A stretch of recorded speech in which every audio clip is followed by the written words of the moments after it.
Hey, what's up everybody and welcome back to News Dose.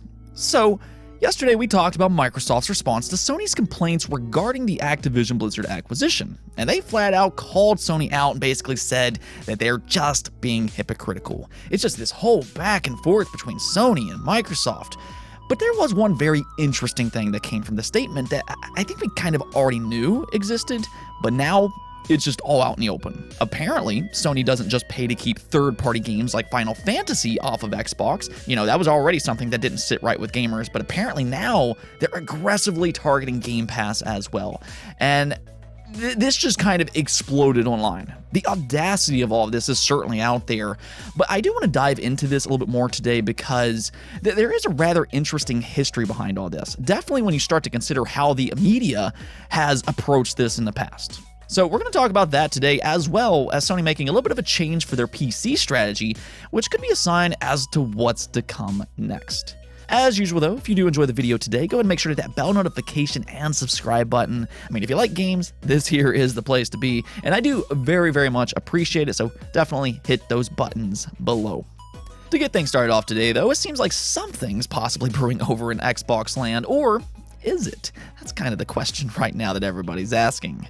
So what's happening here is that several games on the Xbox website were showing a non-functional cloud button suggesting that non-Xbox Game Pass games could be playable through the cloud rather soon. Fans actually discovered around 45 non-Game Pass games displaying cloud game streaming support, including Elden Ring, there was Dying Light 2, Far Cry 6, Red Dead Redemption 2, and the list just goes on and on. There's actually some really good games on this list, and I'll go ahead and include a screenshot here.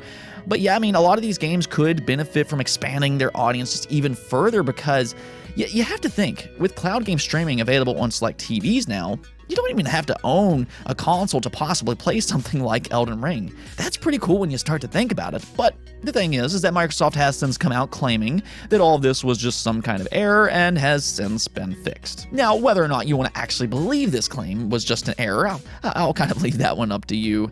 You know, the community seems skeptical of this claim to say the least. You know, there's a reason for that. We do already know for an absolute fact that Microsoft is indeed working on bringing game streaming to select non-Game Pass games. And they've even said that themselves. They confirmed all of that back in June and said that they were planning to roll this out later in the year. So with that in mind, I think what's possibly happening here is that they're testing things behind the scenes. And this error was a result of that. Now, does that necessarily mean an announcement will be imminent? Well, there's no 100% guarantee on any of that. But if they do reveal it sometime soon, I kind of keep an eye on Gamescom later this month. Xbox will be there, so maybe they could possibly announce something like this there. I guess we'll just have to kind of wait and see, but considering Microsoft has already confirmed that they're working on a feature like this, it's really just a matter of when they reveal it rather than if they reveal it. Now, unfortunately, we do have yet another delay to talk about today. Big shocker, right? And we might as well just go ahead and delay 2022 into 2023 by this point. But yes, River City Girls 2 is the next key game to receive a delay. WayForward posted this over on Twitter. River City update. To ensure the most polished experience possible, River City Girls 2 will be launching in North America sometime after its originally expected late summer 2022 release window. Please stay tuned for a new release date. For now, please check out the cover art. Now, the first thing that you might notice about this tweet is that they only mentioned North America, which was kind of strange, but they did clarify in a later tweet where they said this. The new to-be-determined date applies to Europe and other territories WayForward is publishing in. Arc System Works is publishing in Japan, Asia, and their launch schedule will likely differ. So outside of Japan and Asia, it does appear that they still plan to have a simultaneous global launch, which is definitely a good thing to see. But if you were hoping to play the much-anticipated beat-em-up sequel sometime here soon, we'll have to wait just a little bit longer. As of this moment, though, they're not really giving much of a timetable, so it could still show up possibly in 2022, and obviously that's the hope right now. But the closer we get to that holiday period, the more likely it is to get buried by bigger releases, like God of War Ragnarok, that's in November, you have Pokemon Scarlet and Violet, that's also in November, and of course the massively popular Call of Duty in October. So they will have to navigate those bigger releases carefully, but at the end of the day, the most important part here is the quality of the game. If this delay ensures better quality, that's really an overall good thing, and that's always important to keep in mind with any delay. I mean, I do understand the frustration with all the delays that we've seen this year. We've definitely seen a lot of them, but in the meantime, there's still a lot of great games that are currently out, and you can always use this time to hit that never-ending backlog that's plagued so many fans out there, myself included. Let's go and talk about this ongoing dispute, though, between Sony and Microsoft over the Activision Blizzard acquisition. This has been a bit of a back-and-forth saga where Sony has tried to make some claims to a regulator.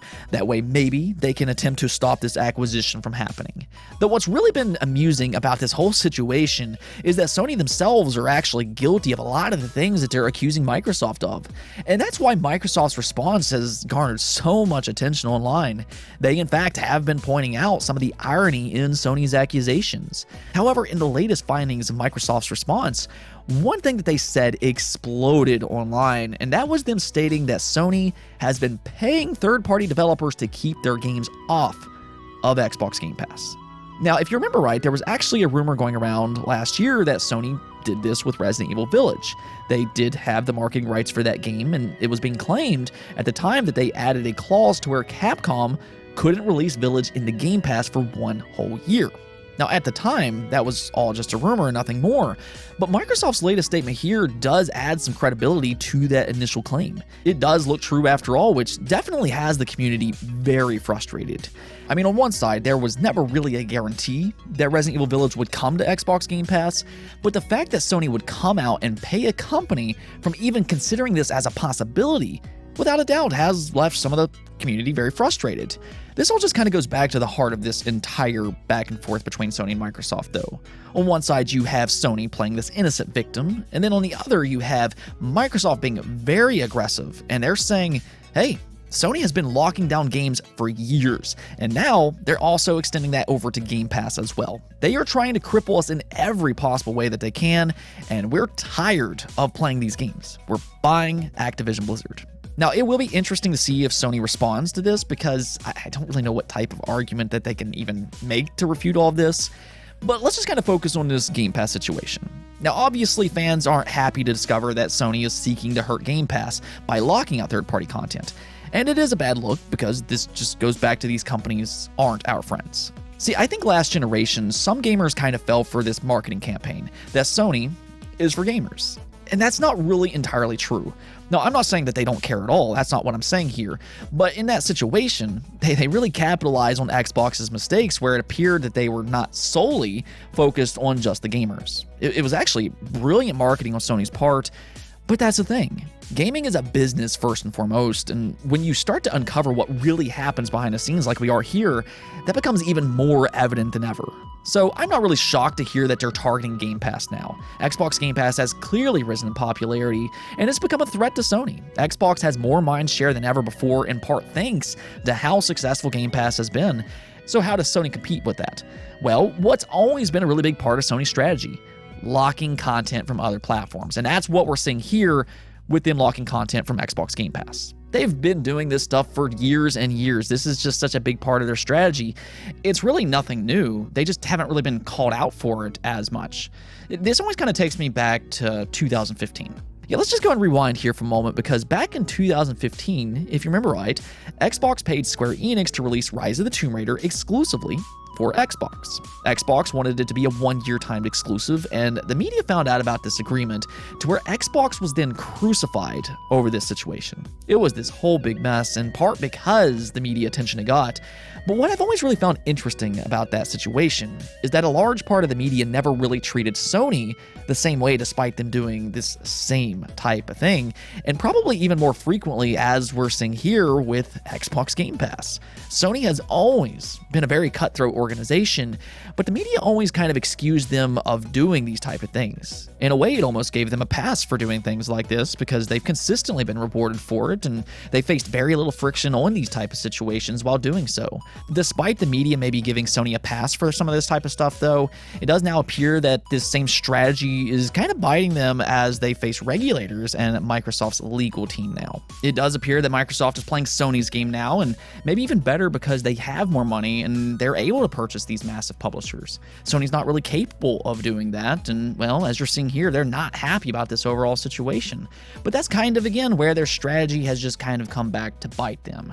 After locking down third-party content for years and years, and now with them blocking Game Pass games, their arguments to these regulators just kind of loses some of their impact. I will ask you all though, how do you feel about Sony blocking third-party games from appearing on Game Pass? Does this bother you at all? Let me know in the comments below.